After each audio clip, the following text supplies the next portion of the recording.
Hallo Leute, wie geht's dir? Herzlich willkommen. Welcome to today's Sitzung, where we will be covering an introduction to German pronunciation. Now, I hope you're excited. There's a lot to cover, but just think of this as a jumping off point, as a beginner to the German language. And if you've never spoken a word of German before, that's okay. We're going to be taking you through all you need to know, the basics on German pronunciation. Okay, so buckle up, and without further ado, here we go. So, about today's session, we want to cover a few things. First of all, we'll talk about vowels in German, and specifically open and closed vowel modifications and the variations and what that means. Um, Next, we'll cover Umlaute. So if you've seen German has these vowels with these little dots on top, those are Umlaute. Don't worry, we'll clarify that up in a moment. We also cover schwa sounds and diphthongs. I know these look like big words, but give me a second. You'll completely understand what they are and what they're about. Next, we'll talk about the important consonant sounds and how to pronounce them and how to sound them out. And next, we're going to cover the glottal stop. A very interesting one, if I might add. And inflection. Inflection is part of the reason why, if you talk to a lot of people, especially non-native German speakers, they might tell you German tends to sound very aggressive. So this is part of the reason. And we'll see a bit about that as well. Good. So let's dive in. And remember, if you ever have a question or need clarification, please feel free to reach me at germanclub@strathmore.edu. I'll also leave the link in the description. You can find me, and yeah, let's talk. Okay, without further ado, let's talk about vowels. Now, German has a great variety of vowel sounds compared to many other languages. Rough estimates put the number at somewhere between 14 and 17, depending on who you ask. But don't let that scare you. German is a very sweet and beautiful language, and with time you'll get the hang of it. So we have the basic five vowels: the R, the E, the I, the O, and the U, with the slight addition of the R umlaut, which is what I was telling you about, and the O umlaut, and the U umlaut. We'll go into deeper detail about these and what those are supposed to sound like. Good. Now, before we go further, I want to talk about open and closed vowels. So this might be a new concept for a lot of people. So I'd like to take my time and just explain what these mean. So an open syllable ends with a vowel that is spelled with a single vowel letter. So for example, A, E, I, O, or U. So examples here for an open syllable is such as the E in me, the E in equal, the pro in the O in program, and the U in music. Now, a closed syllable, on the other hand, has a short vowel ending where you don't sound out the single vowel letters in A, E, O, or U. The vowel gets modified. So here we say hats. Uh, Here we say dish and not dish. Here we say basket and not basket. So those are kind of the variations that you have in vowels in the English language, and they exist as well in German. So as a general rule of thumb, Open vowels are sounds produced with the tongue far from the roof of the mouth. What that means is you create a cavity, right, between your tongue and the upper roof of your mouth. Okay. They are also known as the low vowels, since the tongue is found at the low position in the mouth. Now, closed vowels, on the other hand, you have to kind of constrict that vocal cavity, and they're called high vowels because they are produced with the tongue touching or very close to the roof of the mouth. Um, I'll give you more examples as to what these actually sound like. Uh, but for now, I hope that sort of made sense. Good. Now, umlauts, the umlaut, the umlaut, and the umlaut. Okay. These have a reputation of being tricky for non-native German speakers because, especially for the umlaut and the umlaut, we do not have correlates in the English language. So, like, we do not have this sound or this sound in the English language. So, you kind of have to imagine it as you start learning your German. But I'll start with the A umlaut. Now, the A umlaut is the exact same sound, at least for spoken purposes and spoken German. It's the same sound as the open eh. So it's A, but when you get the umlaut, it transmutes and becomes eh, eh. Okay. Now, it is very important that you make the distinction in writing because some words in German have the exact same structure. All that's different is the A umlaut and the A, and those two words mean completely different things. So in spoken German, doesn't make much of a difference. We can infer the meaning from what you're saying. But in written German, it's completely vital. You can't just place the A umlaut in place of the E or vice versa. Next, we have the O umlaut. This can be a bit tricky, but I'll try to help you. Try shaping your lips into an O while sounding out E as in B, so that the sound that comes out is something like uh, So it's not quite an E and it's not quite an O. It's somewhere in the middle. And it tends to have a feel of like double O, but not quite. So you don't go all the way to oo, uh, but it's somewhere between an E and an O. So I'll do it again. Uh, Now we do not have a correlate for this in English. Uh, So from O or umlaut sounds uh, uh. Good.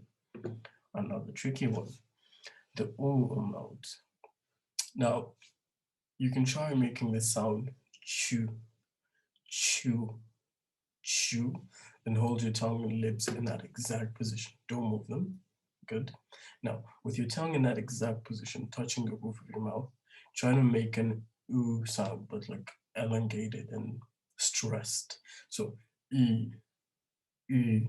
So we'll start from chew, chew, hold your tongue in that position, and then e, e, e.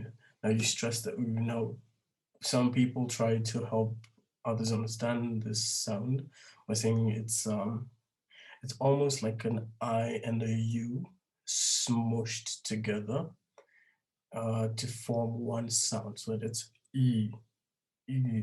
There's a hint of an I sound somewhere there.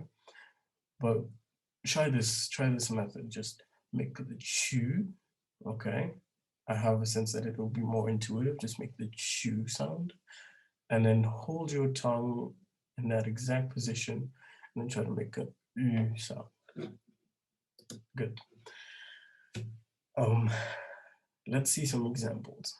Um, the sound. Um, for example, in the German word Vater, Vater, Vater, Vater. We'll see how the V became an F later. Good. And then we have our umlaut, or the open A.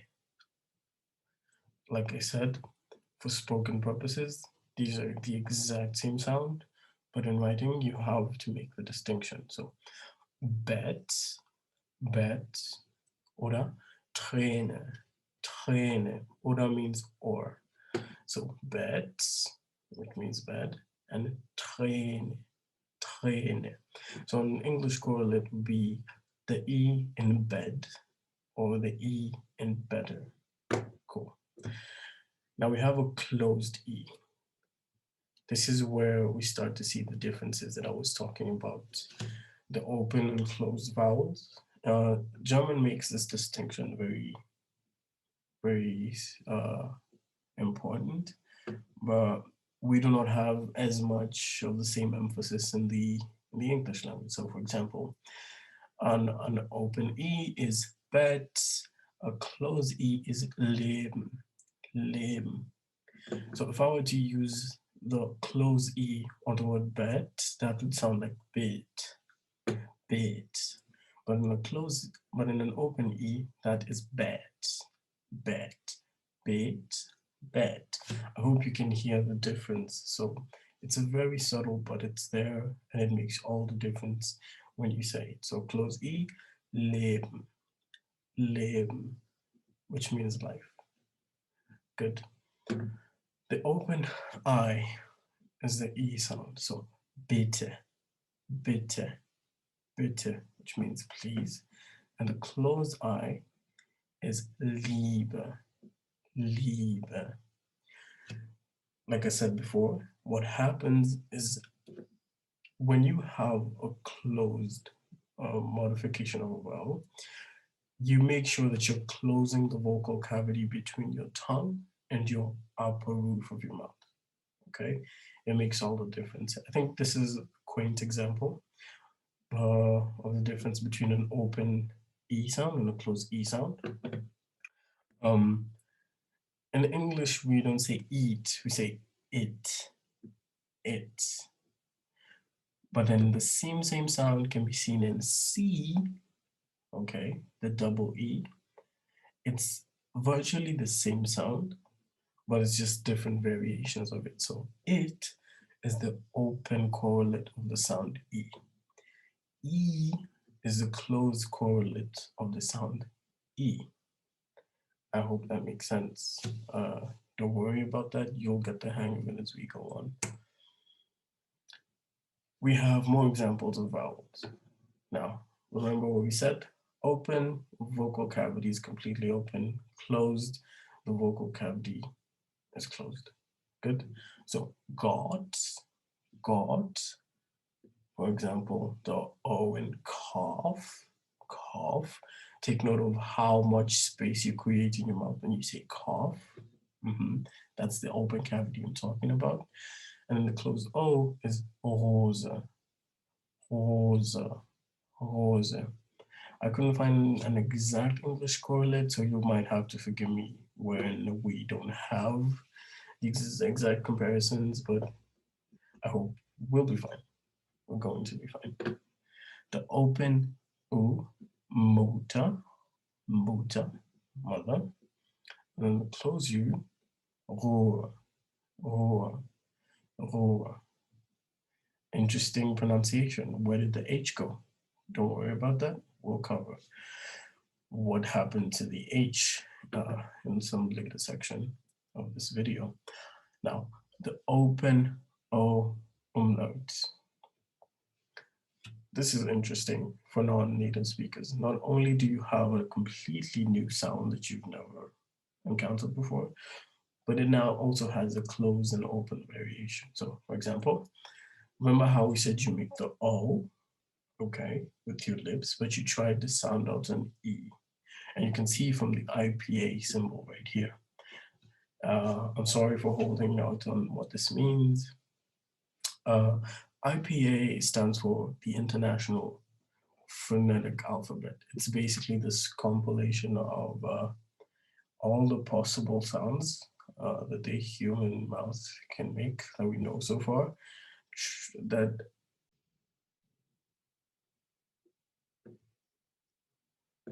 okay. Uh,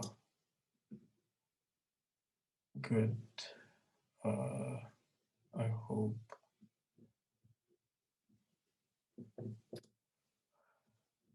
we're fine. I hope we are.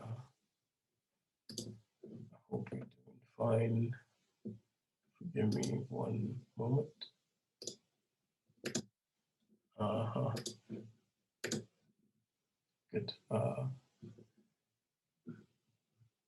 As I was saying, the IPA stands for the International Phonetic Alphabet.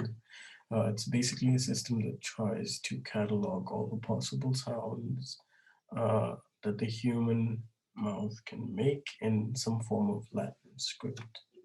Interesting history behind it. You can totally look it up. Just look up IPA. Good. Open O umlaut. Now, the O umlaut, O, with an undertone, with an undertone. So, this becomes good, good, good. Okay, good, good, good, good. Now, the closed O umlaut is just like we said, you make less of a cavity and you bring your tongue closer to the roof of your mouth so that looks like schön, schön, guten, guten, schön, schön. It can be hard to hear the difference or the nuance, especially for a non-native speaker. But with time, you're going to get the hang of it. Next, we have the U umlaut, the open U and the closed U umlaut. So for the open U umlaut, we have Glück, Glück, Glück, happiness. And for the closed U umlaut, it's Süß, Süß, Süß. Good. Now, don't worry about the nuance. It just takes a bit of time. Next, I'd like us to talk about the schwa sound. Okay, so this is a very neutral sound, which is used when the letter E occurs in an unstressed position. An example would be the first syllable in the word geduld, patience, that is good, instead of ga, geduld. No, we don't know. We do not stress the E. We say geduld, geduld. Okay, we just kind of schwa over the sound, and yeah. Or the last syllable in the word leben, leben. Now, the first E is a closed E, air sound, is a closed air sound. So, le, le, le, le, le. But in the second A, it's schwad, meaning it's not stressed. So it's leben, leben. An interesting thing to point out is that in singing, the sound is usually bright and never strongly projected. For example, the Ishwa, as in leben, leben. Good. There's a second type of schwa sound, okay? The schwa sound 2. This sometimes replaces the letter R. For example, in the German word for more, mehr, mehr. This sound can also replace the ending ER, exactly as in the English word better, better, better. Notice how we do not stress the R. It's kind of just schwad. That's all this means. The schwa is do not stress. So, or in the last syllable for the German word butter, butter, butter. So, ERR or RR schwa as in butter. Good. Here we see basically a summary of the schwa sounds 1 and 2. Like we said, geduld, geduld, geduld. We do not stress the E. An English correlate is how we say the. We do not stress the E at the end of the word the. We do not say there. We say the. Another example is the RER schwa, where we say bet. We do not stress the ER at the end. So mehr oder Mutter. Good. Next, we're going to talk about diphthongs. Now, diphthongs are made up of 2 vowels. Sometimes in speaking or singing, the second vowel is only sounded at the very last minute. The very last minute. And an example is I, as in my, the month of May in German. Okay, let's go ahead and look at some examples of this. So I, or EI in German, you'd think you say A, no, you say EI, for example, bei dir, BEIDRI, okay, with you, that's the translation of what that means, with you, bei dir.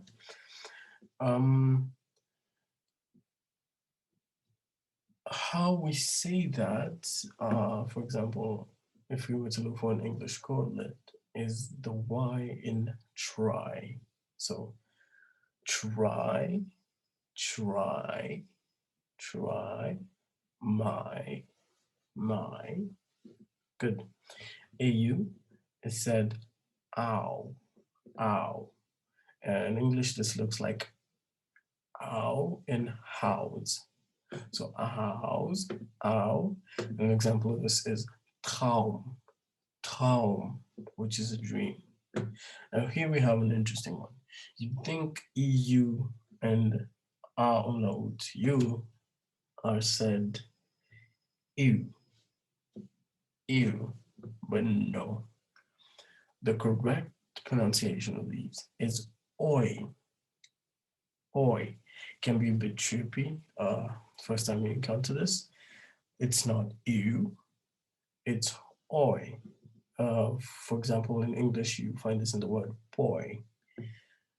Now, an example of this, we do not say hute or heute. The word is heute, heute, or Leute. Same word structure, just the H is different, turns into an L, means people, Leute. We do not say Leute, we say Leute. Very important to take note of. Now let's talk about important consonants and groups of consonants. And I'm going to give you a few examples later on.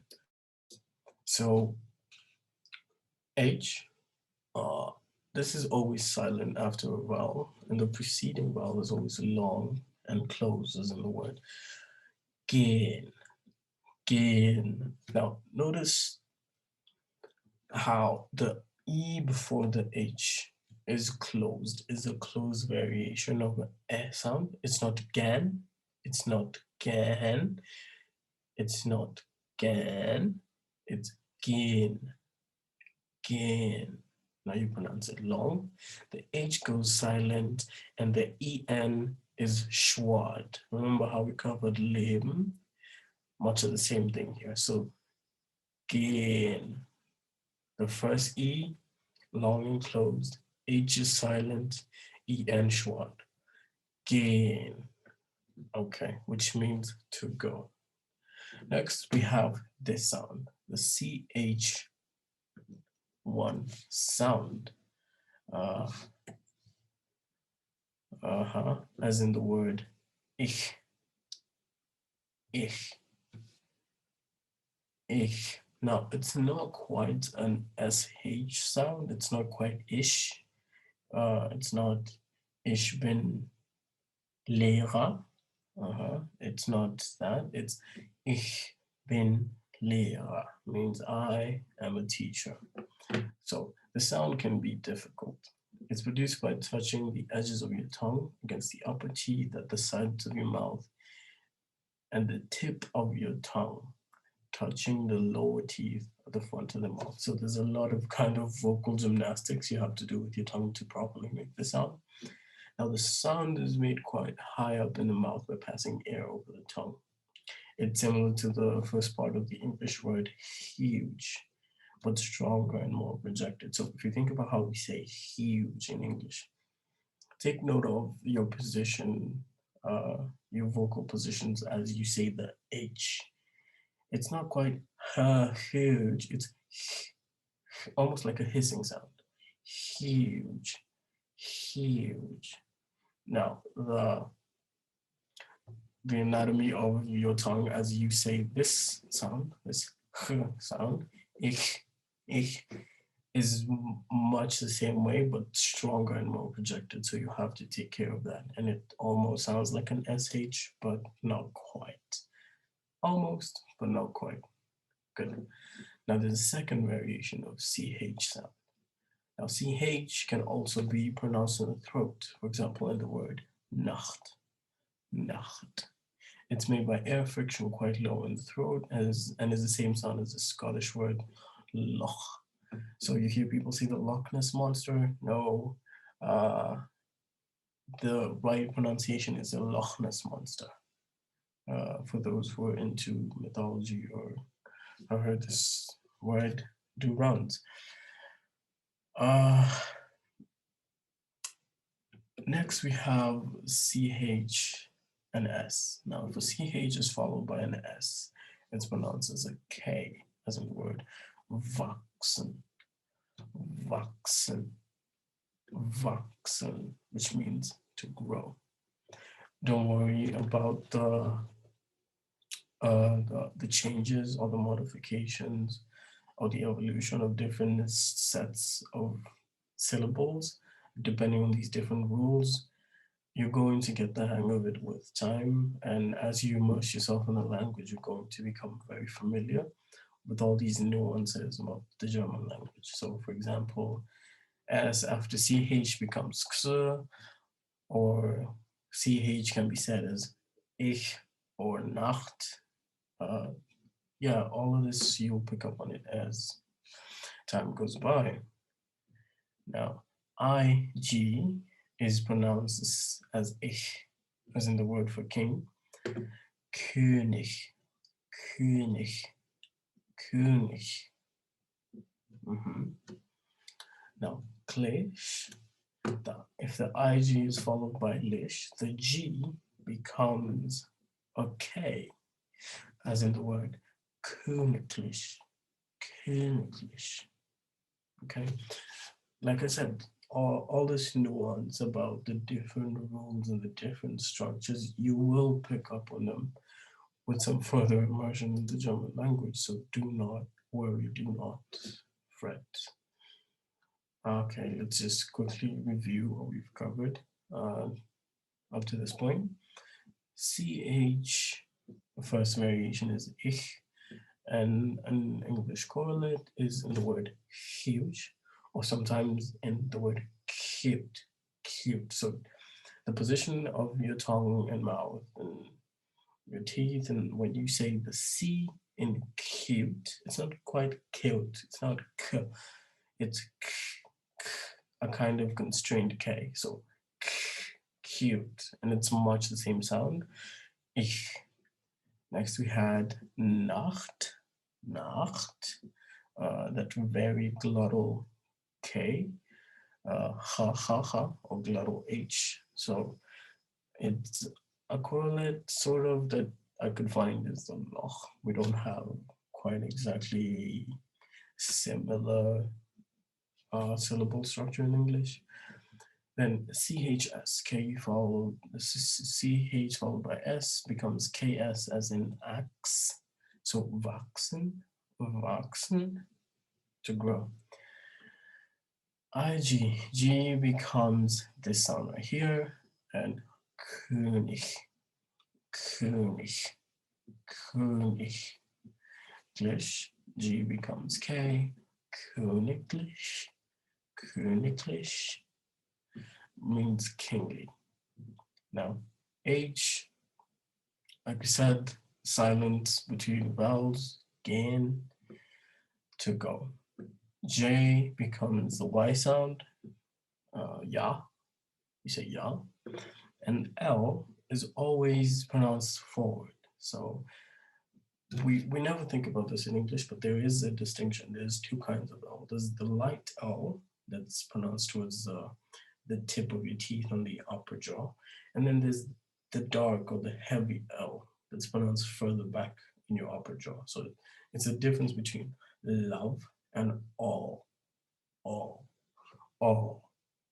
Now, don't worry if you can't hear the difference. It's very subtle, but it's important to note that there is a distinction. So Himmel, Himmel, Himmel, heaven, and not Himmel. So the L with German, we don't use the heavy or the dark L, we use the light L.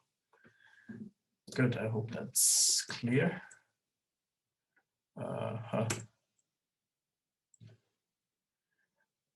Yes, now we have important devoiced consonants. And these are interesting ones.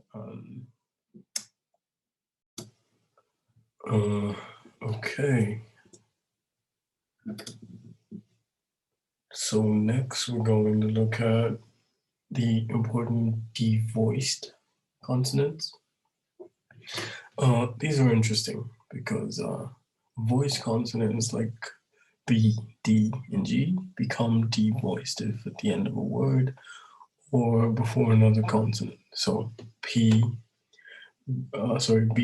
becomes P in gab, gab mir, give to me. R,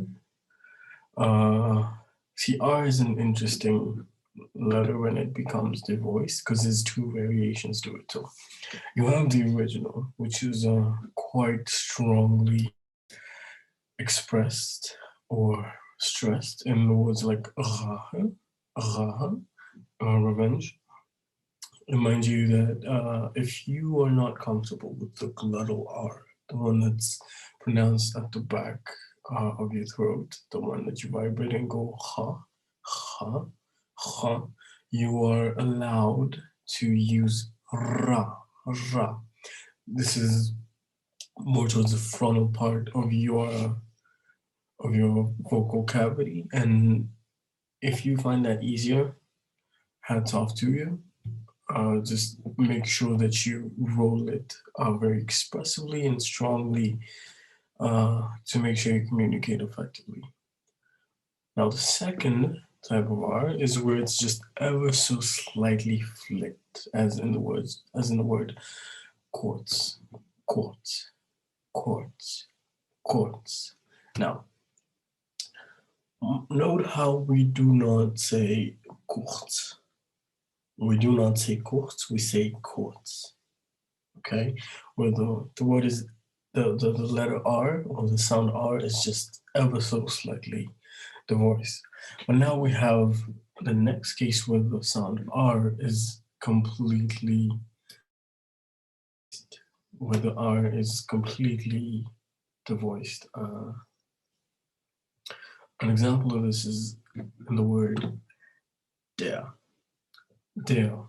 The R here is completely schwad over, and we end up with der, and you can hardly even hear the R at this point. Good. So let's look at more examples of devoiced consonants at the end of words. So D becomes T at the end of words. So we say und, und, B becomes P, gab, like we saw in the previous example. And G becomes K. For example, Schlag, Now let's go into further consonants. NG. This is always pronounced with a soft G, as in the English word sing, and not as in the word finger with a hard G. Note, soft G and never hard G, as in finger. Good. And K is pronounced as in English thank, so that stays the same in German. Dank, dank. QU is pronounced kv, kv, kv, as in the word for source, quelle, quelle, not KW, as in the word quelle, quelle. Okay? So quelle, not quelle. QU pronounce KV. Very important to take note of. Next, I would like to cover the following. So we have S. If the letter S is followed by a vowel, then it's voiced like an English Z, as in the word zona, zona. ST is mostly pronounced st, st, as in the word stille, stille, which means silence. And I'll give you an intuition for this in the next section. SP becomes sp, as in spiel. I'm sure you've heard this word do rounds, maybe in media or when you're watching content, you hear spiel. This is how it's written. Okay, very important to take note of. SCH is pronounced as a traditional SH in English. For example, in the word schön, schön, which means beautiful. Z is pronounced ts, ts, as in Zimmer, Zimmer, a room. V is generally pronounced F, as in Vogel, and W is pronounced as the English V, as in the word Welle or Wasser. Good. So we'll do a quick run through over what we just covered. So NG, always a soft G, never the hard G. So doing, finger, doing, finger. Notice the difference. So it's clang and never clang. And K, it's dank, same as in English, thank. QU is pronounced KV and never KW. So quelle, quelle. My apologies. S, if followed by a vowel, is voiced as Z. Okay, for example, Sonne, Sonne. Another example, Ansehen, Ansehen. Now, take note of what happened at Sehen, much like what happened with gain. The E is long and closed. The E before H is long and closed. The H goes silent. And the E after H is schwad. So the word becomes sehen, and to add an, ansehen. Good. So sehen is to see, ansehen is to look at. For example, we have an English correlate, Z in zip. ST becomes stiller. This is what I meant when I said I would give you an intuition for the process or the sound of ST. So if you can think of it as saying the word fish tank ever so quickly that fish and tank sound like one word, and SH and T sound like one syllable. So you have fish tank, fish tank, fish tank. Now the sh sound is what we try to communicate using the st spelling of it. So st Stille. SP on the other hand, SP becomes Spiel, Spiel, Spiel. Like we did with the fish tank, you can think of really compressing the word fish pond into one word, and SHP sounding as one. So fish pond, fish pond, fish pond. And that sh sound is what we're trying to communicate with SP. Good. Now, next we have SCH. Now, SCH, like we said, is the German SH. So, like in English, we have SH. For example, in ship, in German, we would write that as SCH. German doesn't quite have the SH in writing, but it's the same sound. So, schön, schön, which means beautiful. Z, like we said, becomes z, Zimmer, Zimmer. An example is Netz, Zimmer, the TS in Netz. V becomes or is sounded or voiced as F, Vogel, Vogel. W is voiced as a V, for example, Wasser, Wasser, Wasser.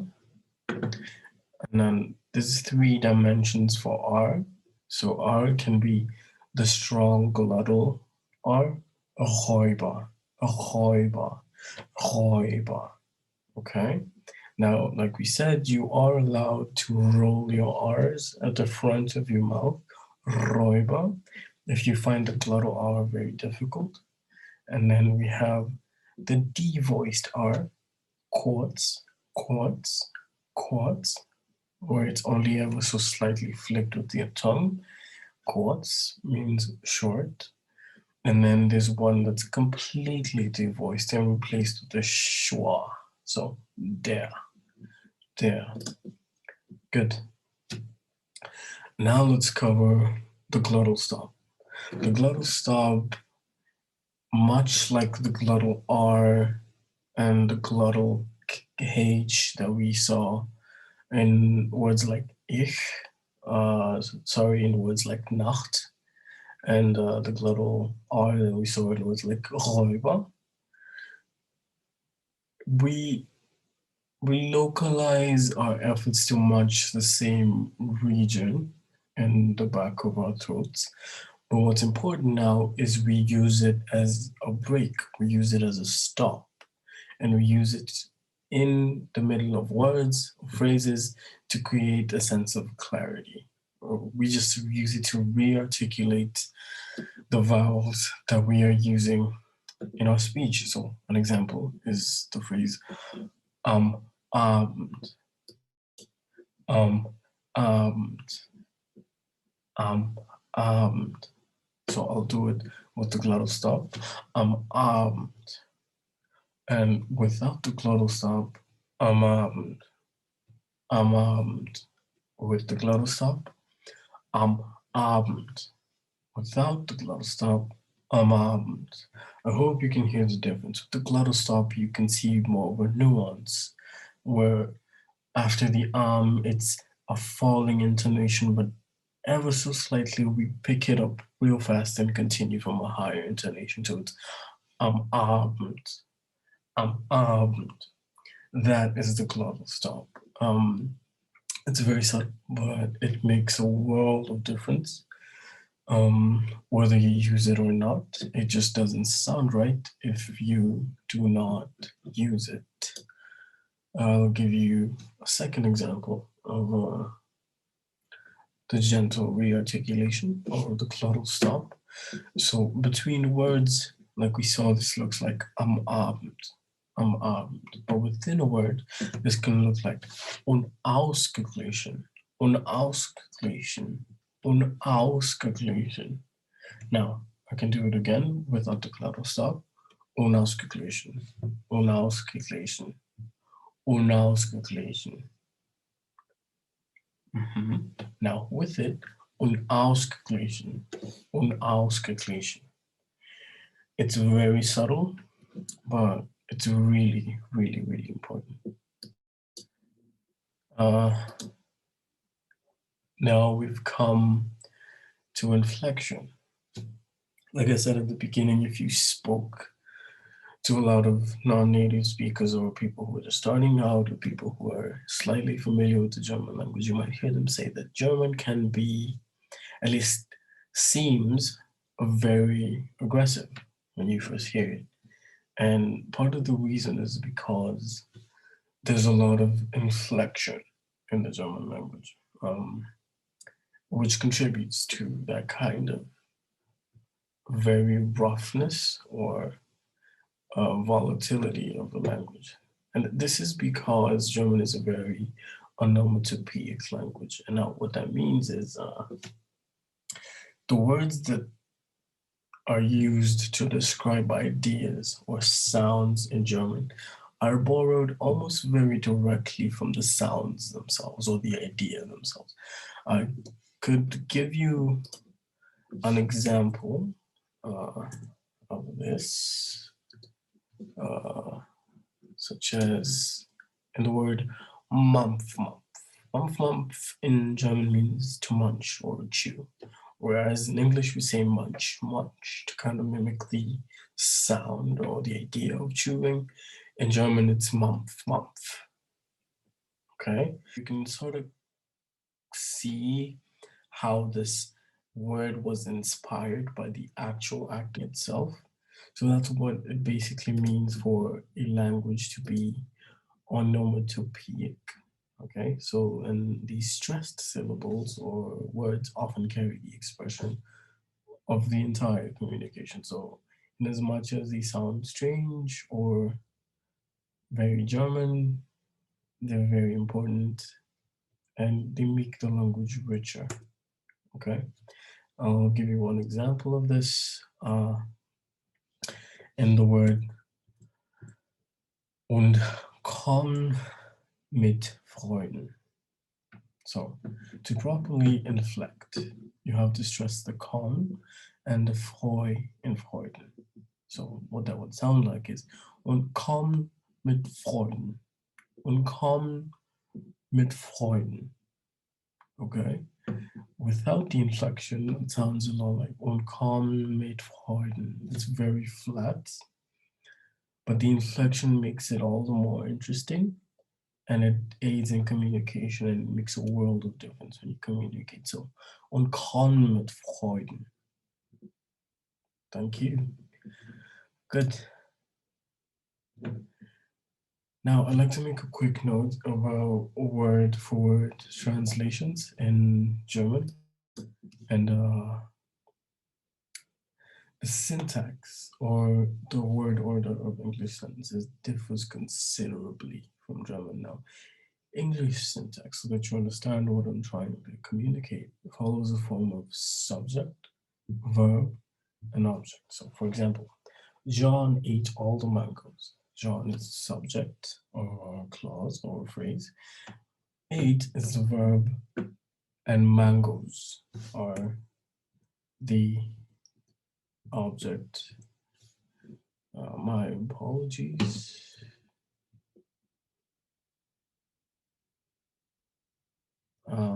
My apologies for that. So John is the subject, ate is the verb, and O is mangoes. So German syntax, on the other hand, can vary considerably, as you will see in the next section. Good. Like I said, virtually all phrases in English follow this structure, subject, verb, object, but German, not so much. Okay. So now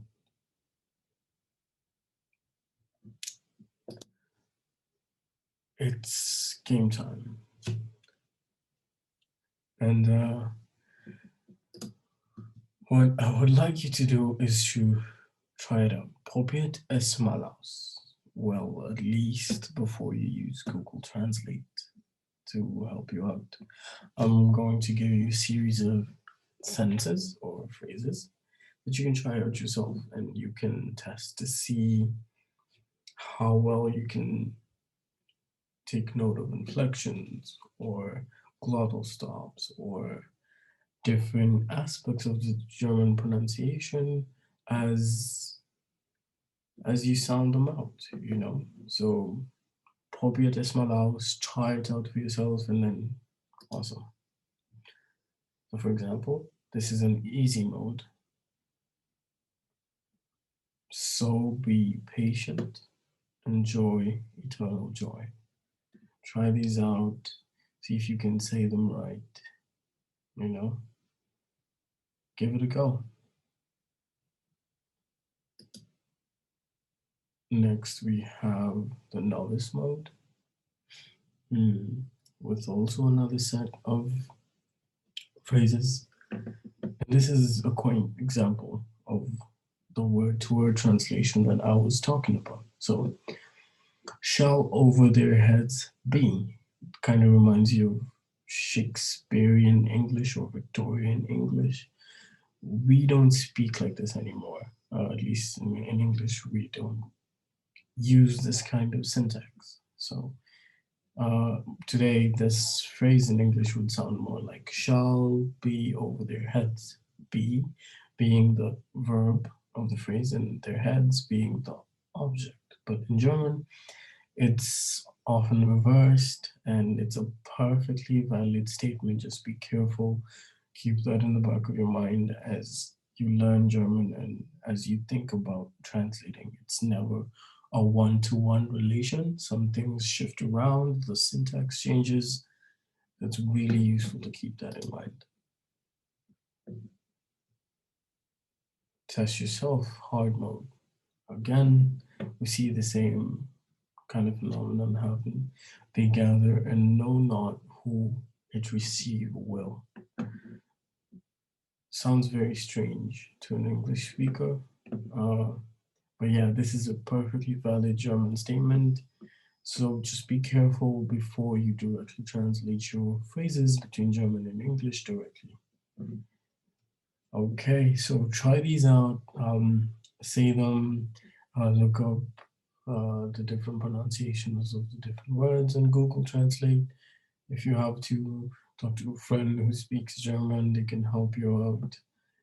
Take note of the different inflections, glottal stops, the different schwas, perhaps, things like those, and try it out. And then you can send us a voice note. We will be handing out gifts and tokens to the participants. Feel free to send us your voice note. I will give you my email address. I'll drop it in the description below. And yeah, feel free to send me a voice note. So kudos, and we could help you with your pronunciation or give you pointers or whatever it may be. Hope to hear from you. So that is all from me. Good luck. We hope you use these tips to go out and become a master at spoken German. It just takes a bit of time, a bit of immersion, like immersing yourself in your language, and you can do it. You really can do it. So feel free to reach out if you need any further help. If you have any questions, I'll leave my email address in the description once more. Here it is as well, germanclub@strasbourg.edu. Or if you have access to these slides, you can click on the email, on the link to our email address. That said, I wish you all the very, very best and thank you for your time. Danke, danke, danke sehr. Und tschüss. Ja, mach's gut. Mach's gut. Bye bye.